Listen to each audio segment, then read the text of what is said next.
Գյորջյան Կասկադ 60 ամիս փուլային վճարում բազմաթիվ առավելություններ։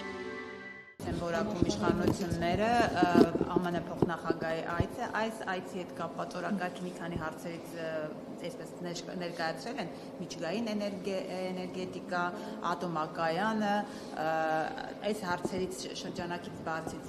ձեր կարծիքով Վենսի այցը Հայաստան ինչ կտա ընդհանուր առմամբ, որովհետև մենք տեսնում ենք բավական նաև հագեցած Ադրբեջան այցի օրակարգ։ Արդյոք Հայաստանի օրակարգը միմիայն ամերիկյան չի, ինչպես շատերն են պնդում, եւ Հայաստանը այստեղ քիչ օգուտներ կունենա։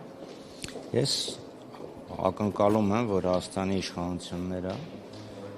Վենսին կխնդրեն ճնշում բանեցնել Ադրբեջանի կառավարության վրա, ազատ արձակելու Ադրբեջանում պահվող հայ գերիներին, ներառյալ Արցախի հանրապետության ռազմաքաղաքական ղեկավարության։ Հիմա պետք է ասեք, այդ ինչից ենթադրեցիք, որ այդպես բան կանեն, իհարկե չեն անի,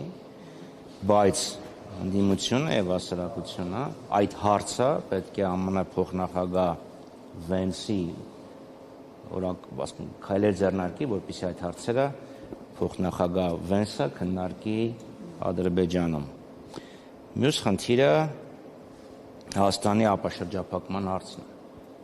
Թրիփը որևէ կերպ չի կարգավորում Հայաստանի ապաշրջափակման հարցը։ Քիչ առաջ Պապոյանն ասում էր արդեն գործարկված, թրիփը արդեն ընթացքին ռեֆերի վրա դրած։ Դե ուրեմն Պապոն ասում են, ինչ որ դեռ ասում է օգոստոսից, երբ այնտեղ գրված ա եղել օգոստոսի 8-ի փաստաթղթում Հայաստանը կստանա փոխադարձ առավելություն, այդ փոխադարձ առավելությունը ամեն ինչ է Հայաստան մտնող, Ադրբեջանից մտնող եւ դուրս եկող ճանապարհների ապաշրջափակումից բացի, որովհետեւ որպեսզի Հայաստանը ապաշրջափակվի, առնվազն պետք է գործի Երասխ Ադրբեջան Նախիջևանի սահման երկաթուղին եւ ճանապարհ ավտոմոբիլային ճանապարհը եւ Իջևանից դեպի Ղազախ գնացող ճանապարհը։ Դրանից բացի, եթե Թրիփով անցնելու են էներգետիկ ենթակառուցվածքներ, ապա նման հնարավորություն փոխադարձության սկզբունքի հիման վրա պետք է ստանա Հայաստանը, բայց ակներևաբար Հայաստանի իշխանությունները կվախենան Ադրբեջանի նման պահանջ ներկայացնել, փոխարենն ասում են, հա դե ինչ կլինի, որ մենք Ադրբեջանին տրամադրում ենք անխոչնդոտ անցում, ընդհանրապես տեքստը որ նայեք այդ միջագշեր փաստաթղթերի, ասում է Ադրբեջանի նկատմամբ տարբերակված մոտեցում։ Դա տարբերակված մոտեցում հենց Միջանցքի էությունն է։ Ադրբեջանին տալիս են Միջանցք, փոխարենի ինչ են անում, թույլ են տալիս, Ադրբեջանը թույլ է տալիս իր տարածքով երրորդ երկրների արտադրանք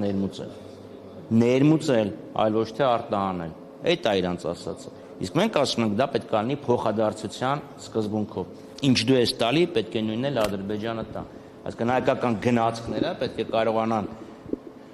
Իջևանից մտնեն Ադրբեջան անխոչնդոտ front office, back office նույն կազմակերպչական նույն կարգավորումներով դուրս գան երրորդ երկրների երկաթգծային ցանցեր։ Իսկ մոդուլային ատոմակայանի հետ կապված ինչ կասեք, հնարավոր է մեր գործողը փակվի ու ժամանակի ընթացքում եւ փոխարենը։ Չէ, դե մեր գործողը անկասկած պետքա փակվի, որովհետեւ ցանկացած ատոմական աշխարհում փակվել է, որովհետեւ ատոմականները որ կառուցում են, իրանք որոշակի գործնեության ժամկետ ունեն, գործնեության ժամկետը երկարաձգվում է մի քանի անգամ, մեծամորի ատոմականի գործնեության ժամկետը երկարացվել է, մինչև 30-ականների կեսերն էր, այո, դա երկրորդ երկարաձգում, որտեղ 20 տարով ռեսուրսը ավելացվել է, բայց ինչ որ մի պահ պետք է փակվի։ Հայաստանը դուք մոդուլային մասն եք խոսում, դա համար եմ ասում, դա պետք է փակվի։ Մյուսը, այսինքն Հայաստանը չի դրանից բացի, Հայաստանը չի կարող իրեն թույլ տալ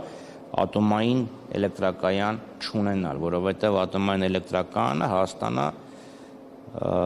բերում է աշխարհաքաղաքական հարթություն։ Ավան երկրները, որոնք ունեն ատոմական, նրանք մի քիչ այլ կարգավիճակ ունեն, դա ընտրյալների ակումբի հարց է։ Բայց պետք է հասկանանք, որ ատոմակայանը դա միայն էներգիայի աղբյուր չի, դա քաղաքական պայմանավորվածությունների արդյունք է, այսինքն սենց այսօրյան եմ խոս տալի, վաղը նրան եմ խոս տալի,